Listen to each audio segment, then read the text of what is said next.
Yo, I did this talking about he want receipts. Let's start with your mother. Your mother got the receipts. Everything is in your mother. That's the one who got the receipts. You need more proof? Biggie ain't here, so Big can't give you no receipts. He dead. Craig Mack can't give you receipts. He dead. What are you talking about? Who else? Black Rob can't give you receipts. He dead. And everybody else you made sign paperwork so they can't talk about what I'm talking about. I'm the only one with the guts. And I sign it. Cause I ain't need the money. All money ain't good money. Remember that. Remember that. Remember that. You know, I did one album with Mace. One album. How much money do you think I owe this guy? One album?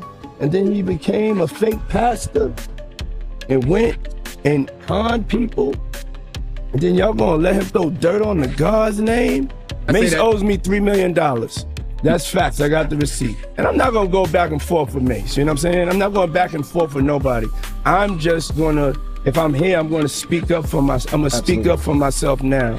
You know what I'm saying? Everyone expected Mace to become a massive superstar, not just in R&B, but a force to be reckoned with in the rap game too. So when he suddenly announced he was leaving it all behind to become a pastor, the industry was stunned. This wasn't just any artist walking away. This was a hitmaker who owned the charts from 1996 to 1999. His decision felt like a plot twist no one saw coming. I got my man Mace on the phone. What's up, baby? I'm chilling, Flex. I feel mad good. I gotta let a fax today from Magic Johnson Music. It says Mace is retiring from the rap game. I do what make me happy. You know, a lot of people gonna say I'm crazy, I'm leaving money behind and a lot of things. But it's just, you know, how I feel in my heart. Once God puts something in your heart, you know, God talk to everybody different. So you saying you don't want to make any more albums? I don't want to make no records. I don't want to rap on no records. And I don't want to run no record companies. I don't think people want that, Mace. You might be outvoted. What you gonna do? If I'm outvoted, then I'm just outvoted. You know what I'm saying? Like, I feel as though, like, you know, like the late, great Tupac and people like Biggie, they got the same messages. They just didn't act on it. So when you look at it in that realm, it's like, whoa. I appreciate you calling, Big Daddy. You mind? I appreciate you making a call. Rumors exploded across the internet. Why would a 19-year-old rapper, with his whole career ahead of him, suddenly wake up one morning and say, you know what, I'm done with all this. I want to become a minister. Was it guilt? A secret? Spiritual awakening? Or was there something darker he was trying to escape?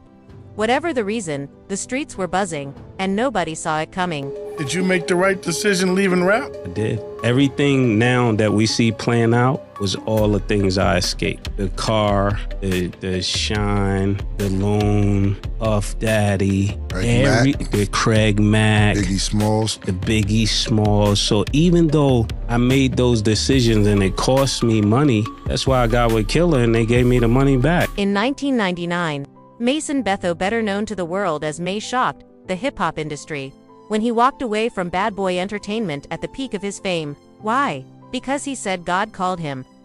After a life-altering spiritual awakening, Ma Dollar E founded SANE Ministry, short for Saving a Nation, and Danger Dan began going by the name Minister Mace. In a raw, soul-bearing confession, he admitted he had been leading his fans, friends, and even children down a destructive path. So, he gave it all up, the fame, the fortune, the lifestyle, to follow God with everything he had. From rap battles to Bible verses, Mace made a move no one saw coming. If the devil can use him aggressively, then I want you to know God could use me aggressively. I went through every step on how to deal with him. Every step on how to deal with Puff biblically. I dealt with him biblically. That's why I felt aggressive about it. I felt like I did not have to change my strong approach. Because number one, I went to him as a brother when things were not right. Secondly, I went to him with a witness. That was Rodney Jerkins. Like the Bible says, if you don't get it right with him, go back to him with a witness. I did that. The third thing it tells us to do is go to the church. Bring it before the elders. I reached out to his bishop. His bishop declined to mediate the situation. So I just went to step number 4, which is mark him as a publican and have nothing to do with him. And that's what I did lyrically. And that's what you guys have a problem with.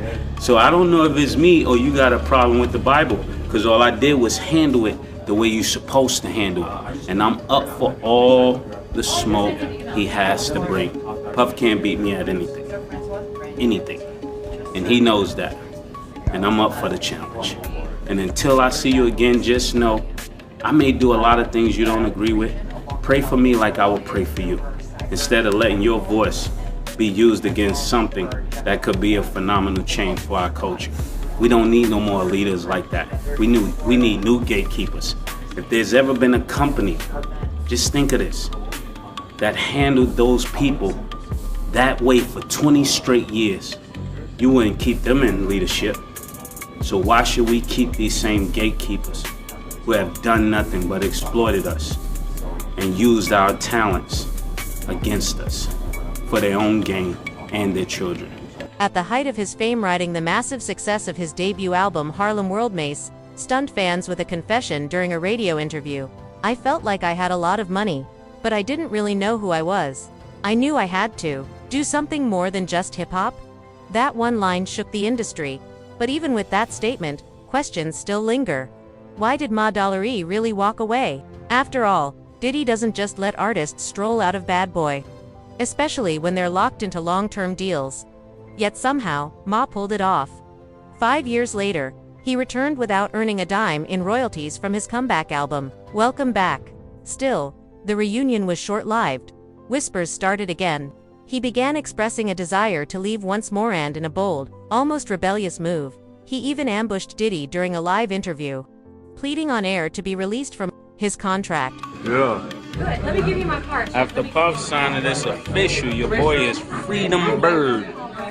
Once I get the paper signed, then I come back. Is that what it is? You see what I said? What you gotta have something to talk about? You got nothing to talk about right now. Got something to talk about. No, this is freedom paper.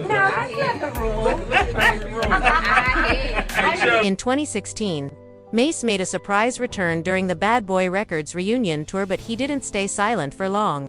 Instead of rekindling old flames, he reignited old beef, wasting no time throwing shade at his former boss, Diddy. He took to Instagram Live, pulling back the curtain on years of tension and mistreatment. Even after Diddy's emotional Grammy speech, where he called out the industry for disrespecting black music, Ma Dollar E wasn't impressed. He wasn't here for the performative talk. Before deleting the post, Mace blasted Diddy with a brutal accusation.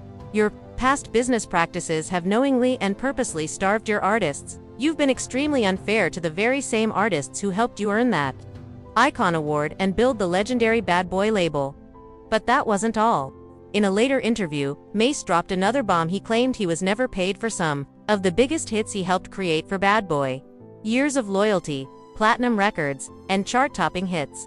And not a dime to show for it. Me and Puff was like, I felt like I did more than I got credit for, more than I got paid for. You felt, or did you do that? Because you said felt, like okay, feeling. let's clear that up then. You saying you feeling that? No, we're gonna keep it with, because I'm trying to be nice. I never got paid what I was worth, and I never got the respect I was worth. So the disdain that I got for Puff is more like, you trying to keep me here. I'm not here. All my peers is up here. All my peers are bosses. When it's time, just like somebody raised somebody up, you know they did work with you, they go from your little man to maybe A&R to something else. He just kept trying to keep me right here, like he didn't want me to grow at anything. But Mace's sharpest jab didn't come from an interview or an Instagram post, came straight from the booth. In a fiery diss track, Ma Dollar E took direct aim at Diddy, cleverly referencing his latest rebrand as Brother Love. With surgical precision, he dropped the cold line, "Since Cain killed Abel, I'm able to kill Cain." The double entendre was brutal. Not only was he flipping a biblical reference, but he was also making it crystal clear, brother love or not, he was ready for war. It wasn't just personal anymore. It was lyrical warfare. And Ma Dollar E was coming for the throne he helped build. Since Cain killed Abel, I'm able to kill Cain. And love don't steal, my nigga, change your name. Come on. Be selling their soul to go to a brunch.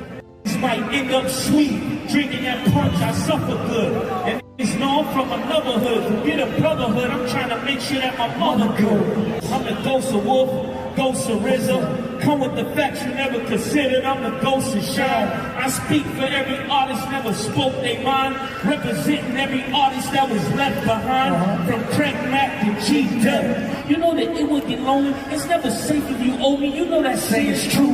You had a chance to do right, now I understand you. You can't starve a nigga came from wicked, came through. Karma came and gave him for what he did. And Kim Porter made the day he dies and rests in piss water. Many fans and insiders didn't miss the deeper meaning behind Mace's bar.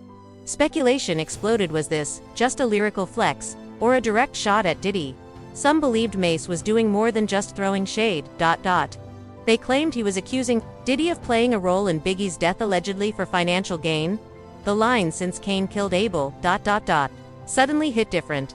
Was Mace suggesting that, like the biblical betrayal, a brother had sacrificed a brother for power and profit? It was bold, it was chilling, and it reopened one of hip-hop's darkest, most controversial wounds. The hospital door, and he grabbed my arm. He said, "Gene, we gotta pray, we gotta pray, we gotta pray." And I knocked his hands off of me. I said, "Pray for what?" That nigga's dead, bro. He just was stunned. He just, like, he had this look in his eye like he couldn't believe it, that he was dead. He couldn't believe it. Do you think that he had any involvement in Big's death?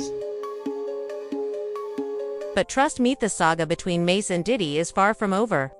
From spiritual awakenings to public diss tracks and explosive accusations, their story reveals the raw, complicated truth about fame, loyalty, and betrayal in hip-hop. What do you think really went down? Drop your thoughts in the comments below. We want to hear from you. And don't forget to like, subscribe, and ring that bell so you never miss a twist in this wild ride through hip-hop history. Because if there's one thing we know, in the world of Bad Boy, nothing stays buried for long.